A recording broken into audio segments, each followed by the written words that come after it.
Naku, tama na, Winston. Ano ba?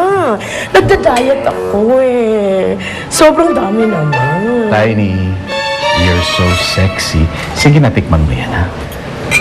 Tikim lang, ha? Yes. Ang sarap nito. Ito. Ay, yung apple. Ano yan?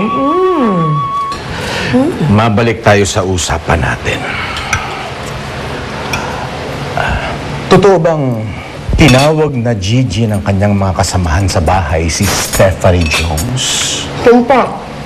Correct. Siya na kaya sa witness na hinahantingin ko. So, ano pang alam nyo tungkol sa Stephanie Jones na yan? Saan ba siya nanggaling? Bakit siya lumipat dito sa Sunnyvale? Sino ang kanyang mga magulang? What is her motto in life? What is her favorite color? What was the major mistake she has done in her life? And what did she do to correct it? Ano naman, Winston? Major naman dami yung mga questions mo. Siyempre, hindi ko alam ang sagot. But then one thing is for sure. Ano yun? Baka mag-usap kami minsan, may itinanong ako sa kanya. At may ipinagtapat siya sa akin. Talaga. Wait. So sweet mo, ang banil. Tiny, ano yun?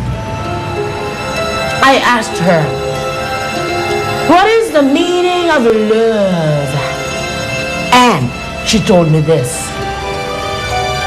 Love is like a rosary full of mystery. Diba? Ang ganda. Ay, kaman. Ken? Wala ka palang silbi sa akin eh. Sige. Kunin mo na yan. Ha? Tapos, umalis ka na. Joke! Kainin mo yan. Excuse me. Excuse me, Tiny.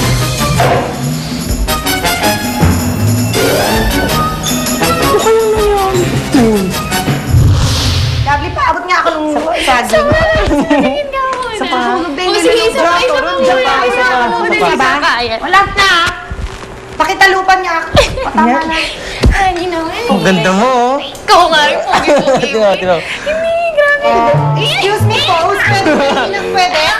Pwede tigilan na ang OA nyo! Ang OA nyo! Basta niyo magpa-picture? Di ba humihingi ako ng saging na saba? Tigilan nyo nga yan! Pwedeng hindi ka galit, ate.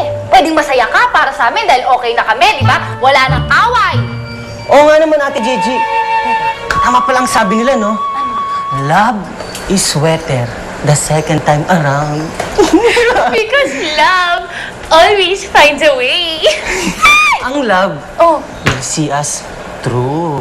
oh. Honey, because love is a wonderful thing. Love, love, love. All we need is love. Ano ba? Tama na!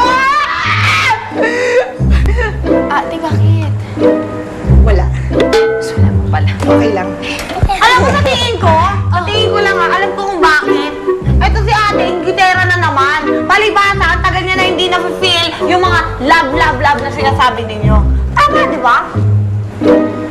In fairness sa'yo, marami kang opinion, ha?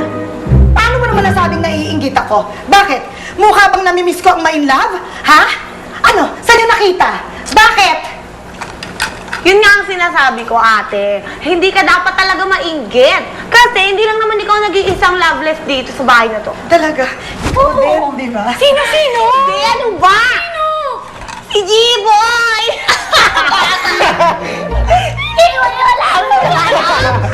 Hindi mo ba? Mama na yun. Dito na yun. Siyempre. Man! Nag-aaral pa nga na. Ay, G-Boy! Nandito, Mi! Kanina ko pa hinahanap yun. Saan ka ba nagsusuot, anak? I miss you. Dito lang naman po sa labas eh. Kasi may nakilala akong bagong kaibigan. Ay, may kaibigan ka na? Maganda yun, meron na siyang kaibigan. Sa tingin ko, Moms, higit pa sa pagiging kaibigan ng marating ng relasyon namin eh. Ano? Relasyon? Relasyon agad? Ano to? Bakit? Ma'am, ba nararamdaman ko sa kanya eh. Ito na ata nilang tinatawag na pag-ibig. Huwag ka nang matakot, di kita papabayaan. Kailanman, di kita